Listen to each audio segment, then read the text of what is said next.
Da palavra de hoje, ela não é só para trazer sobre nós orientação, mas eu sinto no meu espírito como uma convocação também. Todas as vezes que Deus quer fazer algo novo, Ele reúne os seus exércitos. Todas as vezes que Deus quer fazer algo novo, Ele chama para o povo a adorar antes da batalha acontecer. A gente vê na história momentos em que o louvor ia à frente no campo de batalha e o povo de Deus nem precisou guerrear, nem precisou desembaiar a espada.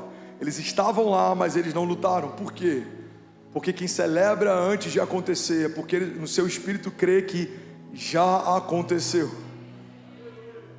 E eu quero, em nome de Jesus, liberar essa palavra, não como mais uma palavra, mas numa semana de aniversário.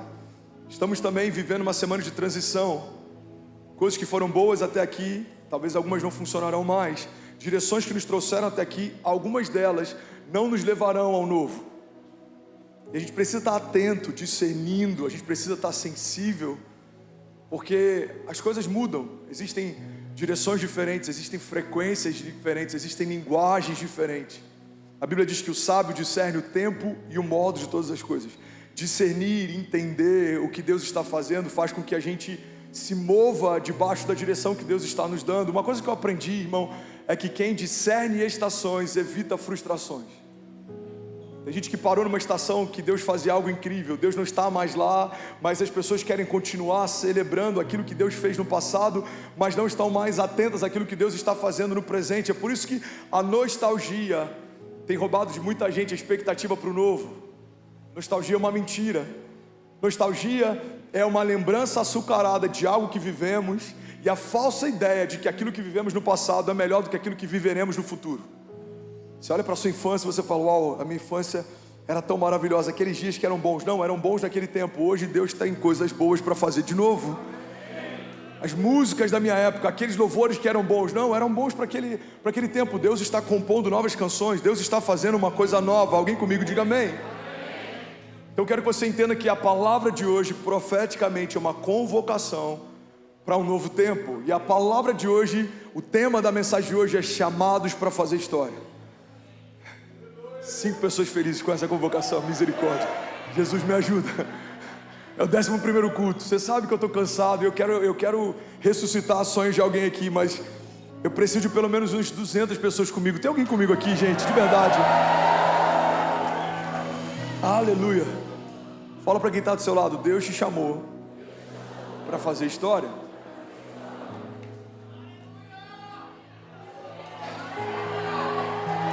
Se não fosse assim, se for para Ele, você pode fazer melhor. Vamos, igreja. Existe mais. Vamos.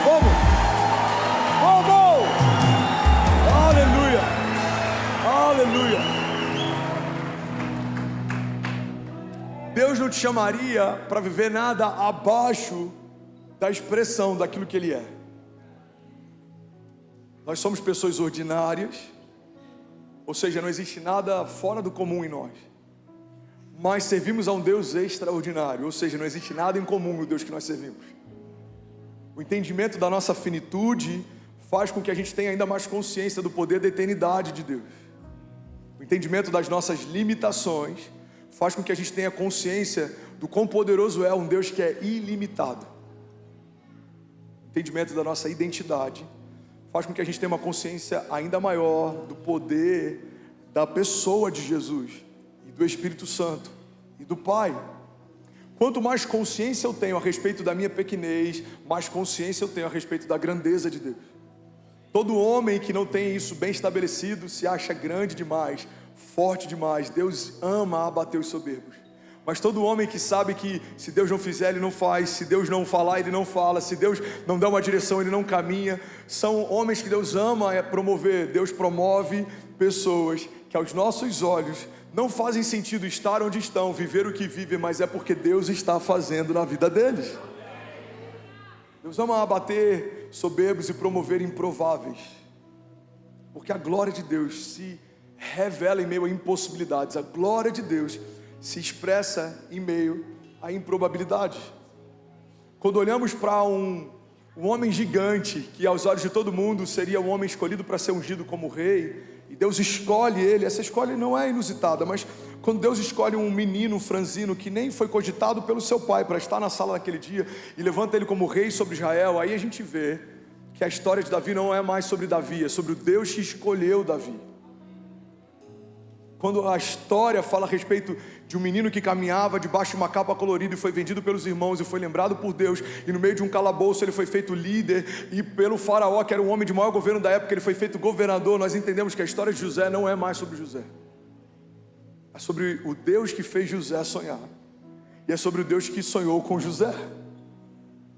Quando olhamos para a história de Daniel, o homem que tinha mais sabedoria do que muitos sábios da época, um homem que fez com que leões jejuassem na presença dele, e vemos que não havia nada sobrenatural em Daniel, que não havia sido dado por Deus. Entendemos que a história de Daniel, quando Deus começa a desenhá-la, não é mais sobre Daniel, é sobre o Deus de Daniel. Quando olhamos para Saulo, um homem que era um perseguidor da igreja, um homem que cresceu e foi ensinado aos pés de Gamaliel para ser um grande defensor da lei na época, e esse homem tem um encontro com Jesus, e a partir desse encontro não é mais um perseguidor de igreja, mas se torna um edificador delas. Entendemos que a história de Saulo acaba e nasce então a história do Deus de Paulo. Não é mais sobre Saulo, agora é sobre o Deus de Paulo. Quando olhamos para a história de Pedro, um homem que sabia pescar peixes, mas ao longo da história foi levantado por Deus para pescar homens, alguém que tinha habilidades manuais, mas agora se torna alguém que abre a sua boca e libera um poder sobrenatural, alguém que tinha dificuldade para saber em uma noite como aquela em que Jesus o encontrou, aonde os peixes estavam, mas agora a sombra dele cura enfermos por onde ele passa. Entendemos que não é mais sobre Pedro, é sobre o Deus de Pedro. Quando olhamos para a história de tantos heróis da fé, Abraão fazia parte de uma região idólatra, mas porque obedeceu quando Deus chamou, foi feito pai da fé e pai de multidões, mesmo tendo a sua esposa estéril. Viu o cumprimento das promessas de Deus, e não era mais sobre Abraão, agora é sobre o Deus de Abraão. E a Bíblia fala exatamente assim: o Deus de Abraão, o Deus de Isaac, o Deus de Jacó. Eu quero te lembrar que Ele pode também se tornar o Deus da sua história. Talvez alguns vão dizer: pastor, mas eu já reconheci Jesus como meu Salvador. Então Ele é o seu Salvador, mas Ele também quer ser o Senhor da sua história. Não é só sobre um Deus que te salva, é sobre um Deus que também te governa. Se estivermos disponíveis para Deus, Deus está pronto para fazer história através de você. E aí você não vai só falar do Deus que te salvou, mas você vai poder testemunhar a respeito de um Deus que construiu uma história com você. André foi encontrado por Deus alguns anos atrás, mas a história de André hoje aponta para Deus. Por quê? Porque Deus é o Deus de André. Não é mais sobre a visão de André, não é mais sobre as ideias de André, é sobre o Deus que faz infinitamente mais do que tudo aquilo que eu posso pedir ou pensar, segundo o poder de Deus que em mim atua. A Bíblia diz que Deus é poderoso para fazer infinitamente mais do que tudo que pedimos ou pensamos, segundo o seu poder que em nós atua. Irmão, guarda isso. Quando a Bíblia diz que Ele é poderoso para fazer infinitamente mais do que pedimos ou pensamos, você percebe que Deus ancora o início daquilo que Ele vai fazer a partir da tua expectativa. Ele faz infinitamente mais do que você pediu ou pensou. Então começa com aquilo que você pede e pensa, mas termina com aquilo que Ele pode e faz. Não, alguém vai celebrar isso aqui junto comigo, pelo amor de Deus. A história de homens de Deus começam com aquilo que você pede e pensa, mas termina com aquilo que Ele pode, com aquilo que Ele faz. Quando a sua lista se esgota, a lista de Deus começa. Quando o natural se esgota, o sobrenatural começa. Quando as ideias de André se esgotam, as ideias de Deus começam. Quando a visão de Lucas termina, a visão de Deus para Lucas começa. Quando aquilo que Pedro pode fazer termina, quando se esgota a capacidade de Pedro, a capacidade sobrenatural de Deus começa. Mas você precisa pedir ou pensar algo para que Deus então surpreenda a partir daquilo que você pediu ou pensou. Vilela, pega isso aqui em nome de Jesus. Deus está dizendo que Ele vai fazer infinitamente mais do que pedimos ou pensamos, mas isso não é um convite para omissão ou passividade. Não é para que você não peça ou pense, porque Ele vai fazer, não. É a partir do que você pede e pensa que Ele vai fazer infinitamente mais. Você precisa ter uma visão, você precisa ter uma expectativa, porque os céus não se movem por necessidade. A pergunta que Jesus mais fez é: o que queres que eu te faça? E Ele não perguntava isso porque não sabia o que o povo precisava. Todo mundo sabia que o paralítico queria andar, todo mundo sabia que o cego queria enxergar. Por que Jesus pergunta o que eles gostariam que Jesus fizesse? Não é porque Jesus precisava do conteúdo da resposta. É porque quando você pede algo para Deus, quando você abre a tua voz e pede algo para os céus, você está construindo um caminho de milagres. Você lembra da história de Pedro andando sobre as águas? A Bíblia não diz que foi uma ideia de Jesus. A Bíblia não diz que Jesus veio andando sobre as águas e falou: ei Pedro, você aí, vem para cá. Vem cá, cara, deixa eu te mostrar algo legal, deixa eu te ensinar algo incrível. Pedro, olha só, eu estou andando sobre as águas. Não, a Bíblia não diz isso. A Bíblia diz que o caminhar sobre as águas na história de Pedro foi uma ideia de Pedro. Pedro diz: Senhor, se és tu, me faz ir ter contigo. Ouvimos a respeito de um homem que andou sobre as águas, porque um dia ele pediu para Jesus que o fizesse. Jesus, se é o Senhor, me faz ir ter contigo. Como Pedro chegaria até Jesus se Jesus estava no meio das águas? Só se Pedro fosse andando sobre as águas. Irmão, andar sobre as águas foi uma ideia de Pedro, mas tornar isso possível é através do poder de Jesus. Deus vai te dar capacidade imaginativa para imaginar o que não existe, mas é pelo poder da fé que você vai ver coisas que não existiam se tornando naturais. A imaginação, ela cria um mundo que não existe, a fé torna esse mundo real. Alguém imaginou coisas sobrenaturais que hoje a gente usufrui delas, mas a fé desses homens fez com que essa imaginação se tornasse algo natural, viável, possível, tangível, palpável. Alguém comigo aqui, diga amém.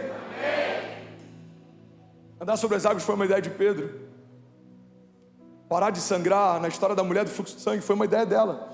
A Bíblia não diz que Jesus então ia a caminho de um lugar onde uma mulher sangrava há tantos anos. Não. A Bíblia diz que uma mulher que sangrava há muitos anos, quando ouviu dizer que Jesus passaria por ali, ela então começou a declarar: se eu apenas tocar na orla das vestes dele, eu serei curada. Se eu apenas tocar na orla das vestes de Jesus, eu serei curada. Irmão, a ideia foi dela, mas o toque, quando libera o poder vem dele. Então você vai ter ideias, você vai se mover, você vai ter uma firme convicção, mas quem faz é ele quem faz, é ele quem gera, é ele quem supre, e é ele quem supre infinitamente mais aquilo que um dia pedimos ou pensamos. Alguém comigo aqui, pelo amor de Deus. Eu lembro de um dia que eu morava com Kezinha no Rio ainda, a gente só tinha acesso e eu tinha que fazer compras. E se eu não me engano, eu tinha 60 centavos na conta nesse dia. Eu lembro que a Kezinha falou: amor, a gente tem que fazer compras. Eu falei: amor, eu sei, faz a lista. E esse faz a lista pra mim era tipo assim: me dá tempo. Hoje a gente ri disso, mas isso que é o poder das cicatrizes. Tem coisas que hoje a gente ri, que um dia a gente já chorou. E é por isso que a Bíblia diz: se você está chorando com algo hoje, fique em paz, um dia você vai rir disso. O seu choro dura uma noite, mas certamente a alegria vem pela manhã. Sua vida não é uma foto, sua vida é um filme. Você não é a sua crise, você não é o seu momento, você não é o seu fracasso, você não é essa falta, você não é essa angústia, você não é esse desânimo. Você é quem Deus diz que você é, você tem o que Deus diz que você tem, você pode o que Deus diz que você pode. Então guarda isso, irmão. Quem desenvolve a capacidade de não duvidar no tempo ruim, vai se alegrar quando as coisas prosperarem. Aquilo que parecia o final da sua história vai ser só mais um testemunho nela. Amém? Eu lembro que eu pedi, Tiago, para ela fazer a lista, era só para eu ganhar tempo. Eu falei: amor, faz a lista aí. Ela falou: não, amor, vamos lá comprar o básico, tem muita coisa faltando. Eu falei: amor, deixa eu te falar, eu estou com 60 centavos na conta. Vamos esperar um milagre, mas Deus vai fazer. Sempre fez. Aí do nada, o pastor me manda mensagem e fala: Fernandes, cara, eu tinha uma agenda, eu não vou poder ir, você pode ir no meu lugar? Claro, pastor.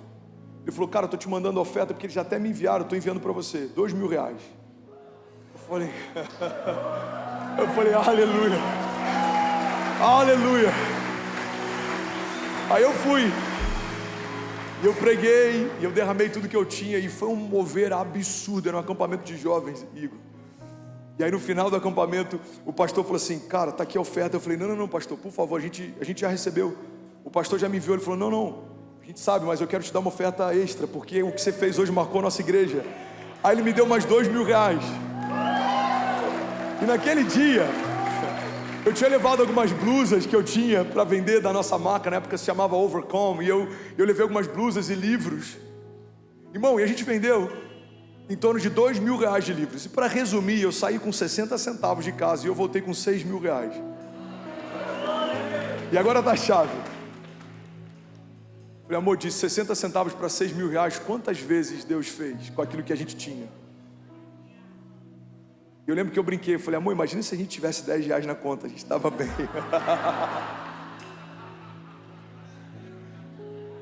Qual foi a matéria-prima para o transbordo? O que eu tinha.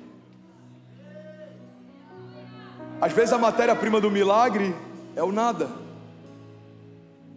Onde nascem os milagres? Nas crises. Um paralítico viveu um milagre e começou a andar porque ele tinha paralisia. Um cego viveu um milagre e passou a enxergar porque ele tinha cegueira. A mulher do fluxo de sangue viveu um milagre e parou de sangrar porque ela sangrava. Todo milagre é uma resposta de Deus a algo que não está indo bem na terra. Desejamos milagres, mas muitas vezes esquecemos onde milagres são gerados. Os milagres nascem em meio ao nada, onde você não tem o que precisa. É quando Deus te socorre com o que Ele carrega. Deus, eu preciso enxergar, então seja curado, a tua fé te curou. Deus, eu preciso andar, então levanta e anda. Deus, eu preciso parar de sangrar. Com um toque você recebe o que precisa. Então, irmão, a matéria-prima para o milagre é o nada. Às vezes o que você tem é só uma crise. Mas se você coloca nas mãos de Deus, você vai receber dele a cura.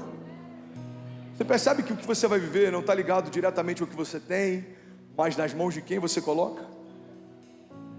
Um menino que carregava o lanche para uma tarde, colocou o seu lanchinho nas mãos de Jesus e toda uma multidão se alimentou a partir da matéria-prima dele.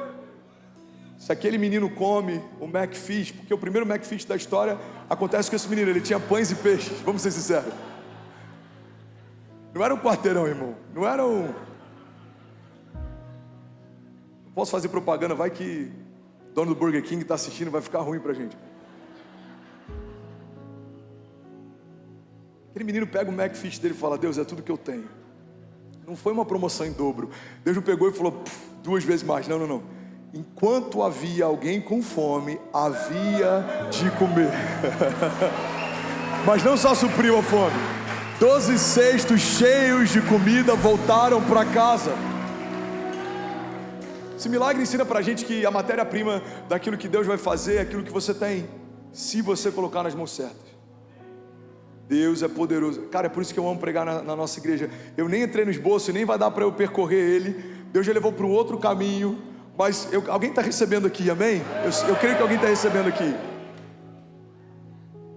Deus é poderoso para fazer infinitamente mais, mas aí tem algo onde Ele ancorou do que pedimos ou pensamos. Você precisa pedir, você precisa pensar, você precisa crer, você precisa visionar. Por que Deus faz tudo que existe quando nada existia e dá ao homem o comissionamento de nomear o que foi criado quando Ele não havia criado nada? Porque Deus está didaticamente ensinando para a criação que precisamos nomear aquilo que governamos.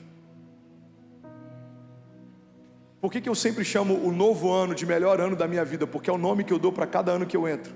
Qual que é o nome de 2024? O melhor ano da minha vida. Qual que é o nome de 2025? O melhor ano da minha vida. Qual que é o nome de 2026? O melhor ano da minha vida. Então, eu passei a nomear, alguns anos atrás, cada novo ano que eu entro como sendo o melhor ano da minha vida. Eu passei a nomear as semanas quando vão começar como a melhor semana da minha vida. E por mais que para alguns céticos isso possa parecer positivismo, eu estou fazendo aquilo que Deus nos ensinou a fazer desde Gênesis. Nomeie os seus milagres, governe sobre todas as coisas, lidere sobre todas elas. O homem não participou de nada na criação, mas Deus comissionou para que ele nomeasse todas as coisas. Então ele disse, você vai se chamar a tal coisa, e a criação passou a ser nomeada a partir de uma palavra que saiu da boca de alguém que recebeu o governo de Deus. Irmão, toda nova estação está aguardando uma palavra de comando sua, para que ela se torne aquilo que você declarou que ela se tornaria. E é por isso que a gente tem que tomar muito cuidado com as palavras que usamos. Porque tem muita mãe, tem muita avó, muito avô, muito pai profetizando maldição sobre os seus filhos e netos, gastando o mesmo tempo que poderia gastar para abençoá-los. Essa criança é uma peste. Esse menino não serve para nada. Essa menina faz tudo errado. Você precisa nomear. Você precisa governar, porque a tua expectativa vai ser surpreendida pela expectativa de Deus. Você vai falar, o meu filho vai ser uma bênção. E Deus do céu está falando não só uma bênção para essa geração, mas a geração futura ouvirá histórias a respeito da história dele. A minha casa é um lugar de paz. E Deus vai dizer, não só de paz, mas a paz que excede todo entendimento repousa sobre vocês. Essa igreja é uma igreja que vai tocar a nação. Deus está dizendo, não só a nação, mas será um celeiro que vai abençoar as nações. Nações distantes ouvirão o que eu farei nesse lugar. Você pede e pensa, e Deus então surpreende fazendo infinitamente mais do que tudo que pedimos ou pensamos. Como que Ele vai fazer, pastor? Através do seu poder que em nós atua. Então a dinâmica dos céus é, você pede e pensa, Deus surpreende e faz. Como? Através do poder que depositou em você. Se você crer e não duvidar, se você avançar e não retroceder, se você olhar para a promessa e parar de olhar para os problemas, se você não se mover por aprovação, mas por uma direção, se você não ligar tanto para o que os outros pensam, mas você guardar o teu coração firmado naquilo que Deus pensa a teu respeito, irmão, é impossível você não viver uma história com Deus que seja infinitamente maior do que tudo que você já pensou ou sonhou um dia. Alguém está comigo? Diga amém. Amém. O tema da mensagem de hoje fala sobre homens chamados para fazer história. Eu quero te lembrar, e eu quero te provocar nessa noite. Você foi chamado por Deus para fazer história. Tem um pastor da Califórnia, ele diz algo que eu amo. Ele diz que viver fora da vontade de Deus irá nos colocar em perigo. Viver a sua vontade nos torna perigosos.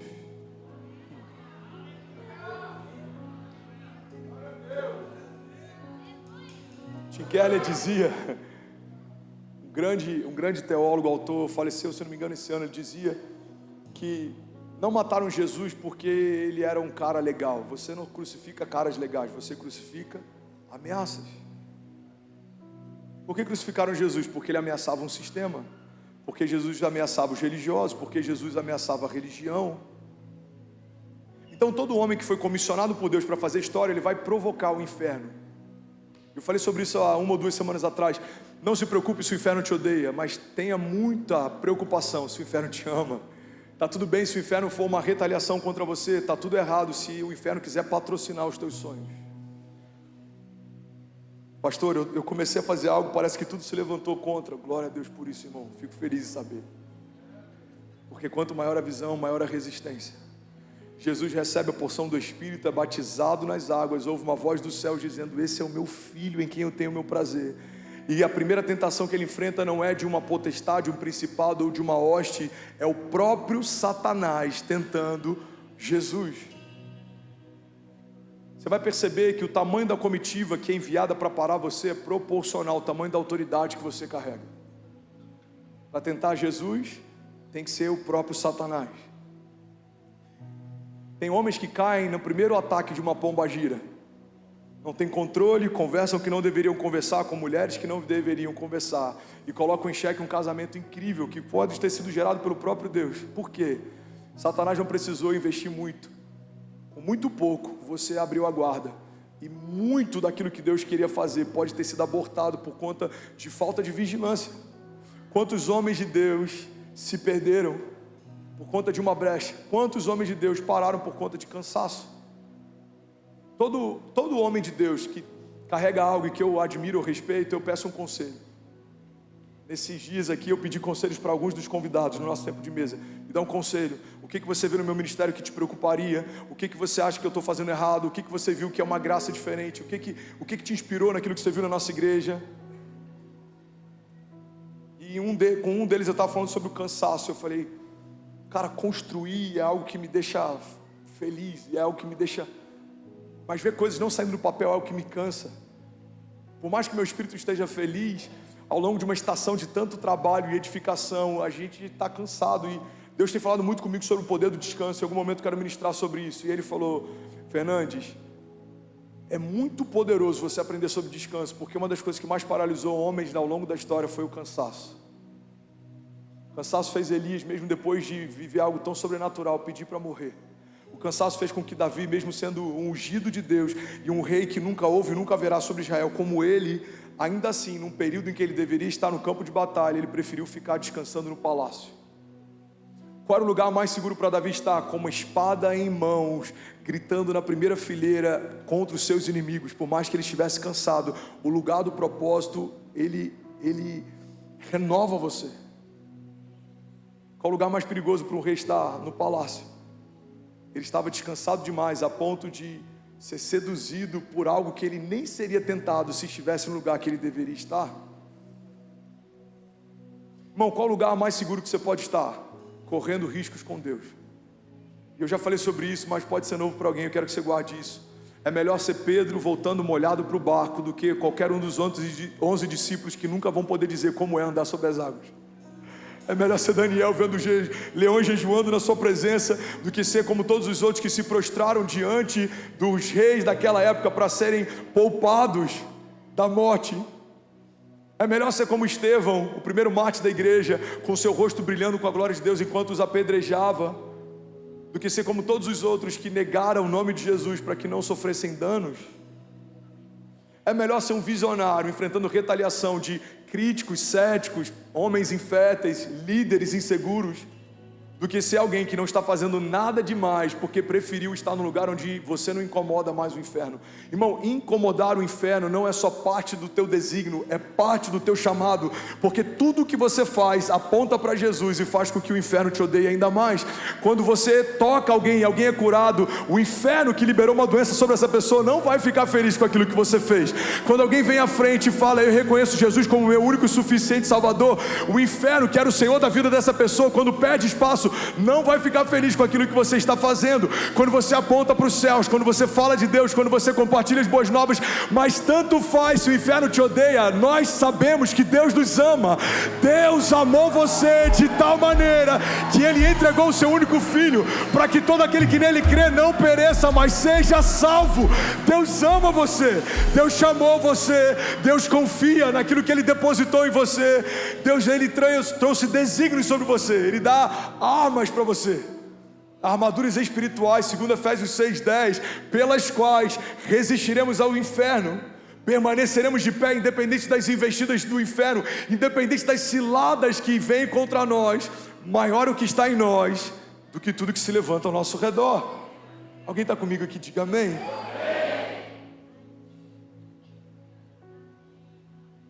Viver fora da vontade de Deus nos colocará em perigo, mas viver a vontade de Deus nos torna perigosos. Você foi chamado para incomodar, irmão. Foi chamado para incomodar. Você acha que todo mundo alegra a força do crescimento da nossa igreja?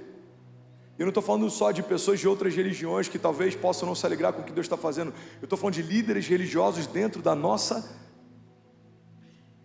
da própria religião. Oi, gente. Não me comprometam. Foi só um ato falho. Diante de Deus, que não foi uma ironia, foi só um ato falho. Quanto maior a visão, maior a resistência. Quanto maior o levante de quem vem contra você, maior a patente que você carrega. Quando Davi era um pastor de animais tentavam parar Davi. Ursas, leões. Quando Davi recebeu unção de rei, reis tentaram parar Davi. Qual é o tamanho da patente que você carrega? Qual é o tamanho da visão que você carrega? Não se engane, é proporcional ao tamanho do levante que você vai enfrentar. Mas eu prefiro ver principados se levantando para tentar parar uma visão que Deus me confiou, do que o inferno nem saber o meu nome, porque eu não estou fazendo nada que incomode eles. Você é uma falha no sistema, você foi chamado para fazer história com Deus e, consequentemente, quem faz história com Deus não alegra qualquer coisa que não seja de Deus. Quando você se move por uma agenda de Deus, você sabota uma agenda do inferno. Quando você estabelece o reino de Deus, você está desestabelecendo em alguns lugares o império das trevas. Olha que poderoso isso, irmão. A Bíblia diz que nós fomos transportados do império das trevas para o reino do Filho do seu amor. A Bíblia deixa claro que existe uma diferença entre a construção daquilo que o inferno faz e daquilo que Deus fez. O inferno se move a partir de império, homens que controlam homens, mas Deus estabeleceu um reino.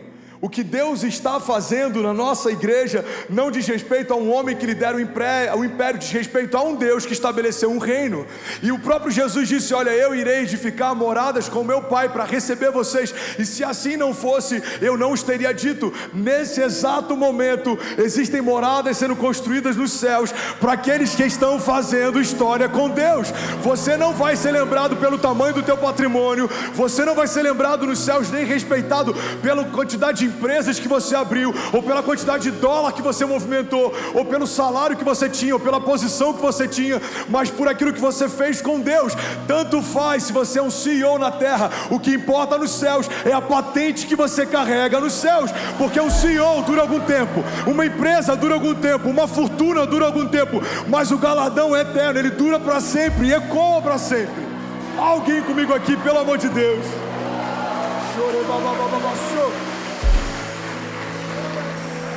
Aleluia. Bom, guarda isso. Se Deus não puder fazer história com você, se Deus não puder contar com você, Ele fará história através de outro. Se Deus quer avivar uma nação e Ele chama um avivalista, Ele não se posiciona, Deus não vai deixar de avivar uma nação porque um avivalista não quis fazer parte disso. Ele vai usar uma outra pessoa e torná-lo avivalista, mas a essa nação vai ser avivada. Se Deus quiser tocar uma cidade, tocar um povo, Ele não sabota os seus planos porque homens se auto-sabotaram. Ele só chama outros. Porque a Bíblia diz em Esther 4,14: se você ficar calada nessa hora, socorro e livramento surgirão de outra parte para os judeus, mas você e a família do seu pai morrerão. Quem sabe não foi para um momento como esse que você chegou à posição de rainha. O que a palavra está dizendo? Esther era pensada no meio do povo, colocada numa posição de governo, e aí alguém libera para ela um conselho, uma voz de sabedoria diz: Esther, se você se calar, livramento virá de outra parte. Ou seja, Deus não vai deixar de fazer porque você não quis participar do que Ele está fazendo, mas você e a sua família serão riscados desse legado. Quem sabe não foi para um tempo como esse que Deus te colocou na posição em que Ele colocou você. Igreja, olha para mim. Toda a autoridade que Deus te dá com um propósito. Toda a riqueza que Deus te dá com um desígnio. Toda ideia que Deus te dá, Ele te dá por um motivo. Tudo que Deus te confiou, Ele confia a você para a glória dEle. Todo o talento que Ele te deu é para ser multiplicado, não enterrado. Toda unção que você carrega não é sobre você, é sobre o outro. É por isso que em vários momentos eu subo aqui doente, eu ministro cura, e a gente vê dezenas de pessoas curadas. É por isso que em alguns momentos os nossos pastores estão aqui ministrando e inspirando você, mas estão abatidos. É por isso que em alguns momentos a gente está aqui liberando palavras proféticas sobre finanças, e a gente está precisando de um favor financeiro. Por quê? Porque a unção sobre você não é para você, é para o outro. E é por isso que a multiforme graça faz com que aquilo que você carrega complemente aquilo que falta em mim. Aquilo que eu carrego derrama e supra aquilo que falta em você. É por isso que a igreja de Jesus, um corpo ajustado, é tão poderoso e invencível, porque se cada um aqui carrega algo e derrama sobre o outro, nós nos tornamos imparáveis. Existe algo que você carrega que eu preciso, existe algo que eu carrego que você precisa. Então quando a gente começa a liberar aquilo que Deus liberou sobre nós, irmão, ninguém para a igreja. Você pode levantar suas mãos em nome de Jesus e declarar com autoridade, diga: ninguém para a igreja. Aleluia. Se for para Jesus, você pode celebrar no seu lugar. Aleluia.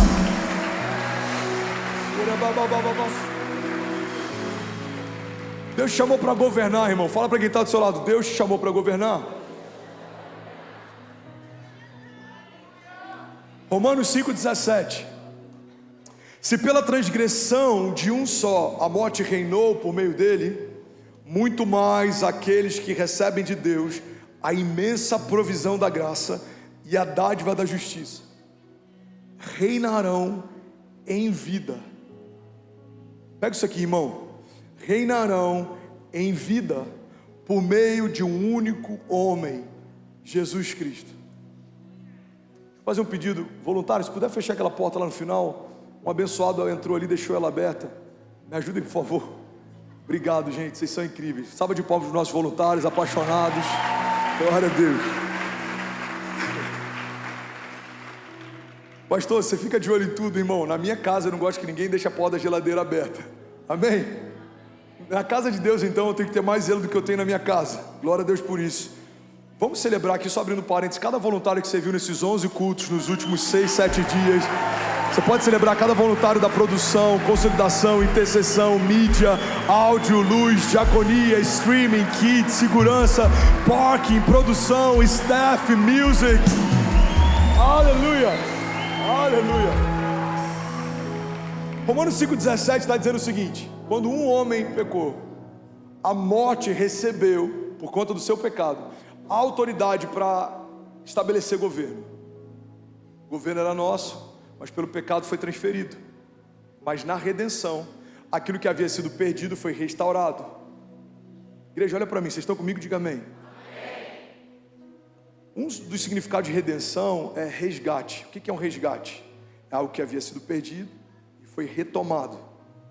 Por isso, o que o Evangelho propõe não é nada necessariamente novo, mas fundamentalmente é voltarmos para uma posição que já havíamos sido estabelecidos desde o princípio. Temos acesso à vida eterna, já tínhamos antes da morte entrar na história. Os nossos dias passaram a ser contados depois que pecamos. Temos acesso a governo, reinaremos em vida. Já reinávamos e governávamos no princípio, até que, quando pecamos, o nosso governo foi transferido para a morte. Não tínhamos preocupação, ansiedade ou morte. Por quê? Porque éramos supridos em tudo. E tínhamos os pensamentos do tipo de Deus e a mente de Deus. E é por isso que a Bíblia diz que precisamos ser renovados pela transformação do nosso entendimento, para que então possamos experimentar a boa, agradável e perfeita vontade de Deus. Transformação fala a respeito a voltar a uma forma que havia antes.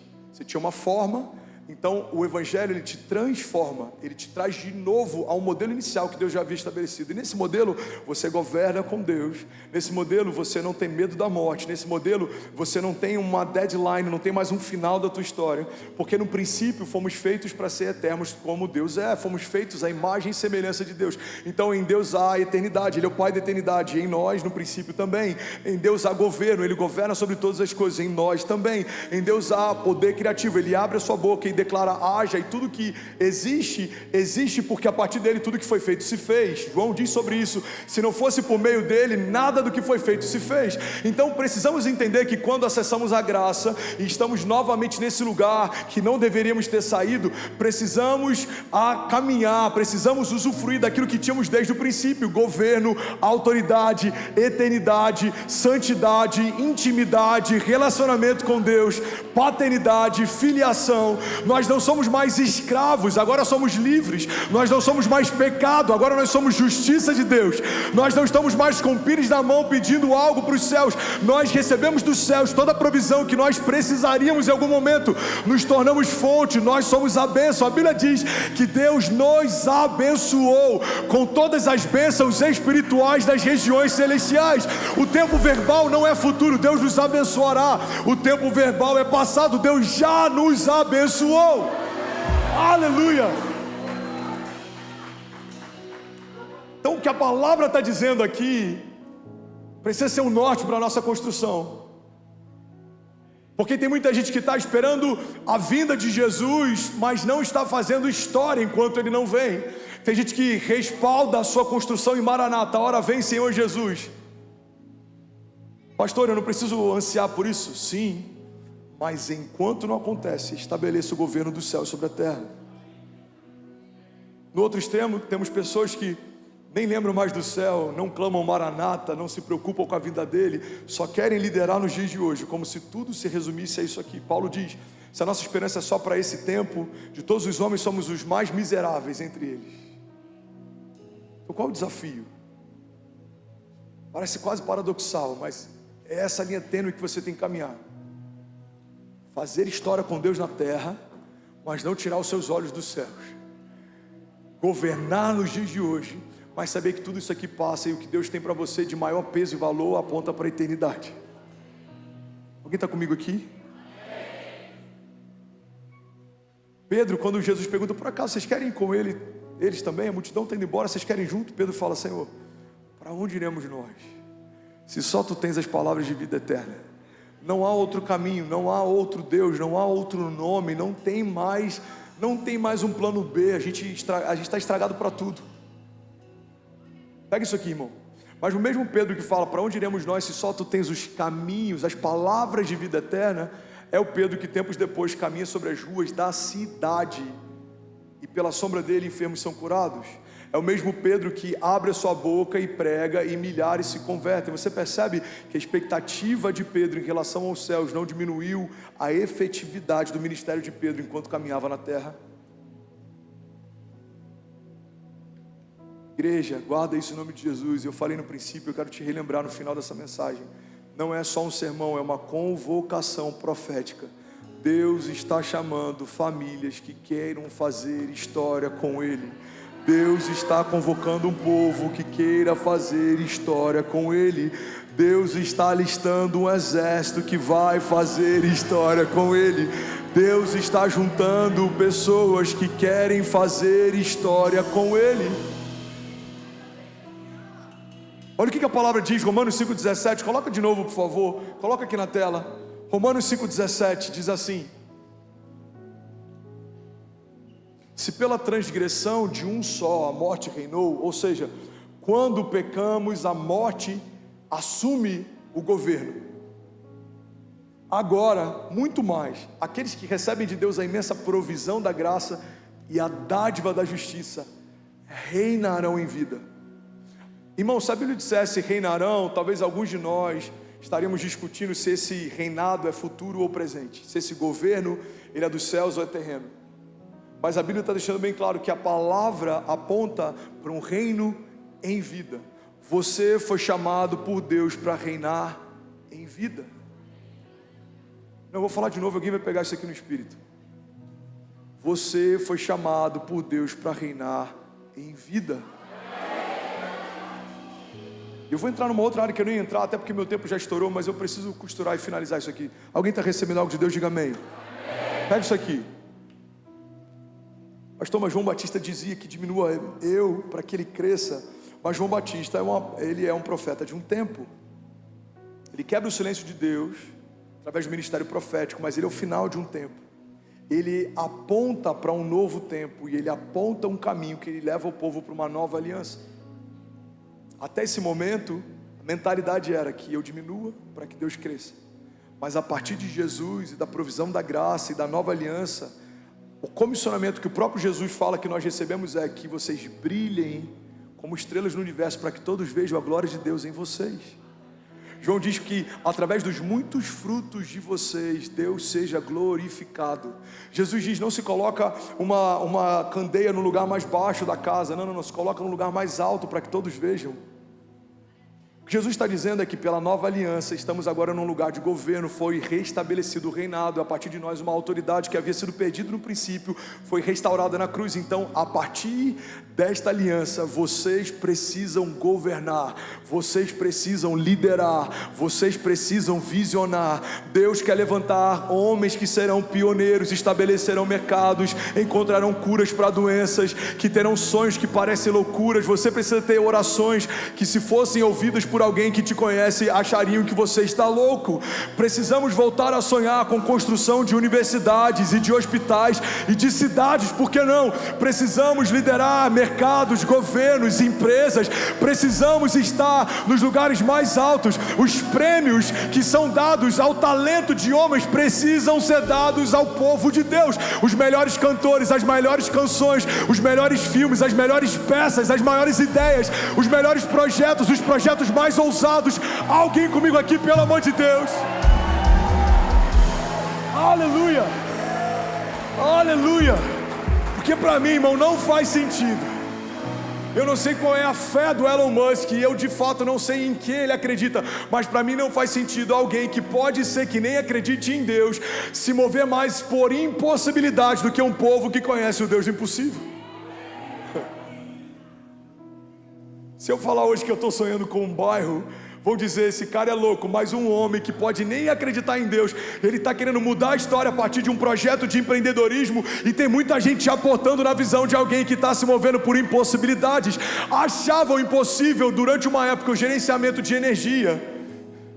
achavam impossível durante uma época. Muitas estruturas que a arquitetura e a engenharia tornaram banais hoje, achavam impossível numa época a gente poder ter o próprio veículo. Achavam tantas coisas que hoje são banais e impossíveis, como a internet se tornar wireless. Hoje em dia a energia está indo por esse caminho de wireless. Achavam tantas impossibilidades que hoje a gente trata como habitual. Irmão, em que lugar da construção do novo a igreja tem ocupado? Deus não chamou você para assistir história. Deus convocou você para fazer história.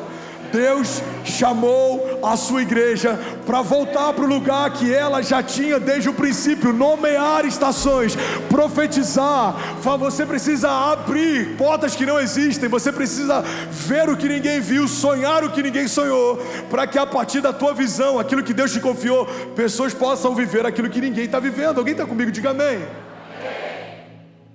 Pastor, mas a igreja que eu vim, a religião me ensinou que eu preciso ter pouco, porque se eu tenho muito, isso me rouba de Deus. Normalmente a religião que te propõe isso, propõe que você dê o que tem para ela. Dinheiro é um problema, então dê para mim. Deus não se alegra com o teu voto de pobreza, porque se o Filho de Deus fosse pobre, não teria um tesoureiro para gerenciar os recursos do seu ministério. Qual o sentido de um tesoureiro no ministério que não tem recursos? E quando os recursos em alguns momentos faltavam, a provisão vinha em forma de ouro. Jesus precisa pagar um imposto. Você lembra desse momento? Pedro pesca e da boca do peixe existe uma moeda de ouro. Jesus foi suprido em tudo. As vestes que ele vestia eram vestes de tecido caro. Se não fosse assim, os soldados não teriam tirado sorte para ver quem ficava com elas. Os perfumes que foram derramados aos pés de Jesus em vários momentos ao longo da história, foram derramados sobre ele, eram perfumes caros, era o salário de um ano de alguém que trabalhou muito. Mas essa teologia que faz com que a gente acredite que ter menos nos torna mais santos, nos tira de um papel que foi designado por Deus. Deus nos chamou para governar, para visionar, para liderar, para começar. Deus chamou você para estabelecer. Deus chamou você para ver o que ninguém viu, para fazer o que ninguém fez. Deus nos chamou para sermos reis e sacerdotes. Nós ministramos diante de Deus, nós temos uma adoração vertical, mas também nós governamos a partir de uma visão de Deus. Nós estamos fazendo história na terra, nós estamos fazendo história com Deus. Alguém comigo aqui, diga amém. Eu preciso terminar essa mensagem. Alguém recebeu algo de Deus essa noite? Diga amém. Uma frase que eu li esses dias, ela nunca fez tanto sentido. Pássaros criados em gaiola acham que voar é uma doença. Por muito tempo, principalmente no Brasil e na América Latina, a religião se incumbiu de vender a ideia de que estar numa gaiola era algo seguro, quando na verdade o Evangelho nos mostra que não é para gaiolas que nós fomos gerados, fomos feitos para fazer história com Deus. E o lugar mais seguro que você pode estar é correndo riscos com Ele. Isaías 9,6, porque o menino nos nasceu, o filho nos foi dado e o governo estava sobre os seus ombros. E ele será chamado maravilhoso conselheiro, Deus forte, Pai da eternidade, príncipe da paz. Quando Isaías previa a respeito do Messias, quando ele profetizava sobre o Messias que viria, ele diz: o governo está sobre os seus ombros. Mas a Bíblia diz que quando Jesus então estabelece a plenitude sobre todas as coisas são colocadas debaixo dos seus pés. O menino começa com o governo nos ombros e ele termina com todas as coisas debaixo dos seus pés. Igreja, todas as coisas, principados ou potestades, governos ou autoridades, pensamentos de morte, ansiedade, depressão, escassez, mentiras, cansaço, todas essas coisas foram colocadas debaixo dos pés de Jesus. E como fazemos parte do corpo dele, todas essas coisas foram colocadas debaixo dos nossos pés. Enquanto você estiver fazendo história com Deus, não se iluda, muitas coisas vão se levantar, mas não se esqueça, cada coisa que se levanta te coloca no lugar mais alto, porque se cada levante é colocado debaixo dos meus pés, cada retaliação se torna um degrau para aquela história que eu estou construindo com Deus. Então eu lembro que no passado, eu passei por degraus, falta de dinheiro para fazer compras, falta de dinheiro para suprir necessidades, mas todas as coisas foram colocadas debaixo dos meus pés, então eu acesso o lugar mais alto, e aí vem novas retaliações, principados, principados, potestades, levantes, autoridades, homens maus, mas todas essas coisas foram vencidas na cruz do Calvário. Então eu estou sobre um novo degrau, lugares mais altos. Deus tem para nós lugares mais altos. Alguém crê nisso? Diga amém. Então fica de pé no seu lugar, eu quero profetizar sobre você. Deus tem para você lugares mais altos. Não importa o que se levanta, o que te sustenta é o Deus que te chama pelo nome, irmão. O que se levanta podem ser principados ou potestades, podem ser gigantes, pensamentos de morte, mas você precisa entender que a tua segurança não está na possibilidade de uma vitória amanhã. Pastor, você está dizendo isso, mas amanhã eu tenho uma batalha, eu preciso vencer amanhã. Não. Igreja, olha para mim, pega essa chave. Tem muita gente ansiosa achando que a sua vitória pode ou não vir amanhã. O problema de amanhã, a reunião de quarta-feira, o desafio daqui a 10 dias. Você precisa entender que a tua vitória não é sobre um tempo futuro. A tua vitória foi garantida no tempo passado. Na cruz do Calvário, há mais de 2000 anos atrás, Jesus fez de todo o inferno um espetáculo público, triunfando sobre eles na cruz. Fomos feitos mais do que vencedores, irmão. Em Jesus você não vai vencer, você já venceu. Feche teus olhos em nome de Jesus. Eu quero orar com você, enquanto o instrumental lidera a gente. Você que é batizado com o Espírito Santo, abra sua boca, libere o seu som. Igreja, Deus está nos chamando para um novo tempo. Deus está chamando homens e mulheres que queiram fazer história com Ele. Não é sobre religião, não é sobre você ter um saldo bancário melhor, não é sobre construção de patrimônio. É sobre você se tornar quem Deus te chamou para ser. É sobre você se tornar quem Deus te chamou para ser. É sobre você tirar projetos que Deus te deu da gaveta. É sobre você trazer à existência aquilo que naturalmente ainda não existe. Vamos, feche teus olhos. Promessas antigas sendo restauradas, sonhos de Deus sendo avivados, palavras que Deus liberou sobre você desde o ventre da tua mãe, portas que o Senhor quer abrir, milagres que o Senhor vai fazer. Pai, nós trazemos a existência profeticamente no aniversário da nossa igreja, nessa transição do velho para o novo, do velho para o novo, do velho para o novo. Nós declaramos: o Senhor está fazendo uma coisa nova. Cheira bababababachou. Nós cremos, Jesus, nós cremos, nós cremos, nós cremos. Há um tempo de favor de Deus. Os céus estão abertos, não há impedimento. Não há nada na terra capaz de nos impedir de romper. Não há nada debaixo dos céus capaz de nos impedir de avançar.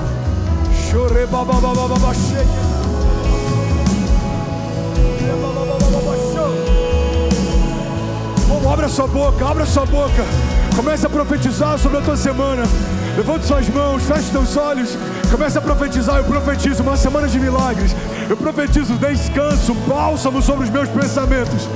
Eu profetizo em nome de Jesus, eu e a minha casa cheios da glória de Deus. Muito bem, você acabou agora de assistir um vídeo. Se você ainda não está inscrito, já se inscreve também no nosso canal, ativa esse sininho aqui embaixo de notificação e toda vez que eu fizer uma live ou estiver transmitindo uma mensagem ao vivo, você vai ser um dos primeiros a saber.